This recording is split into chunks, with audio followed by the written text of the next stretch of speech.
I want you to imagine two boats for a second. The first one is a rowboat. It's powered completely by your own sweat, your own strain, just you pulling on those oars.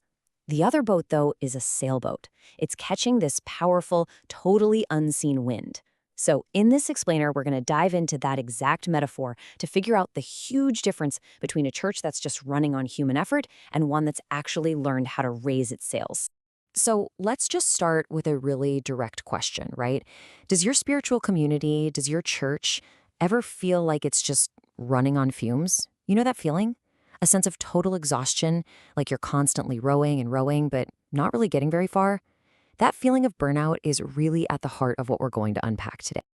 And this right here, this slide just lays it all out perfectly. On one side, you've got the rowboat church. It's all about human effort, being in control, and the exhaustion that comes with it, the calloused hands. But the sailboat church, it's playing a completely different game. It's God-powered, it's defined by adventure and trust, and it's all about learning to move with the wind. The big takeaway here isn't about working harder, it's about plugging into a totally different power source. Okay, but let's be real. Can a church that's been rowing hard for decades actually make this kind of change? That is the huge question, isn't it? And the answer is kind of surprising. The transformation, it isn't really up to us. Just like the quote says, for us, it's impossible. This isn't about finding a new program or some five-step plan. The shift itself is a divine act. It's something that only becomes possible when we finally let go of the oars and trust in a power that's way bigger than our own. So, if this change is actually possible, how in the world does it start? Well, think about it. Every sailboat needs one absolutely critical piece of equipment to catch the wind, right? The mainsail. And in this spiritual picture we're painting, that mainsail is prayer. And believe me, it changes everything. Now, this definition of prayer is a total game changer. It basically flips the script. It stops being a transaction, where we give God our to-do list, and it becomes a relationship. It's way less about telling God what we need done and a whole lot more about getting in sync with what He wants to do. This is the main channel where that divine power really starts to flow. And what this means is that prayer isn't just an item on the agenda, it becomes the whole culture. It just soaks into everything. A sailboat church has this deep down sense that what they can pull off with their own resources and their own wisdom, well, it's limited. They are actively, hungrily looking for something more, and prayer is how they find it. But you knew there was a catch, right? Here it is. You can't raise the sails if you're still desperately clinging to the oars. It just doesn't work. To catch that wind, you have to let go first. And honestly, this act of surrender is often the hardest part of the entire journey. And this is all about trust. It's not about blind obedience. It's about understanding the roles on the ship. God is the captain. He knows the destination. He sees the weather patterns we can't even imagine. We're the crew. Our job isn't to storm the bridge and grab the wheel. Our job is to work in partnership with the captain, trimming the sails, managing the ropes, all to catch the wind he provides. And here is the bottom line. This quote absolutely nails it. The second we insist on being in control, on setting our own agenda, and pushing our own plans, we instinctively reach for those oars again.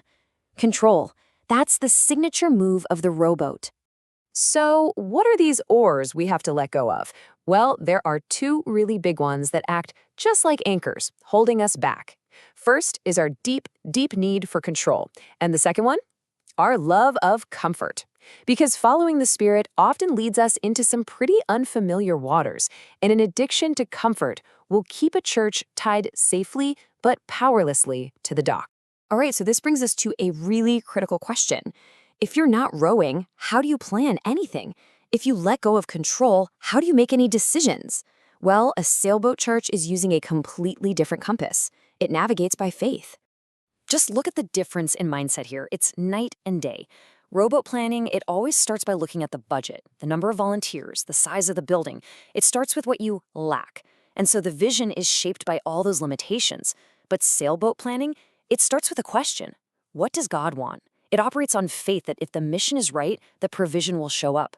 The vision isn't shaped by what you can see, it's shaped by the possibilities only God can create. So what does this actually look like in the real world? Well, imagine a church board meeting. But instead of one single tense budget meeting, their whole process is a journey. It starts with one massive question. What is God calling us to do? From there, it moves into weeks of prayer and meditation, both alone and together. Then they meet, they share what they're sensing, refine their ideas, and then they go back to prayer. They just keep repeating that cycle until a clear consensus starts to form. Sure, it's not fast, but it's fueled by faith, not by finances.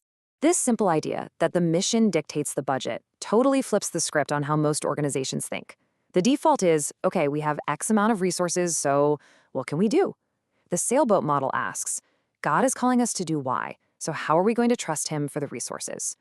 It's a fundamental shift from a mindset of scarcity to one of possibility. And this kind of trust, it's anchored in promises just like this one. It's this core belief that God's power and provision aren't limited by our current bank balance or what we can logically figure out.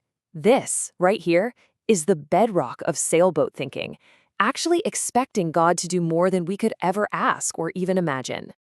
Okay, so we've looked at the main sail of prayer, we've talked about the surrender of letting go, and we've seen the new compass of faith. Now, it's time to put it all together and finally set sail. So what does this look like when it's all working in harmony? You know, when you get right down to it, this whole metaphor boils down to a single, really powerful idea. The Christian life, and by extension, the life of the church, it was never, ever designed to be a solo effort. This isn't about us trying really, really hard for God. It's about a deep, living partnership with God, where we learn how to move with His power. And so that just leaves us with this one last question. Picture it. The wind of the Spirit is always blowing. God is always active, always present. The only real question is, will we have the courage to finally let go of the oars, stop relying on our own strength, and raise the sails?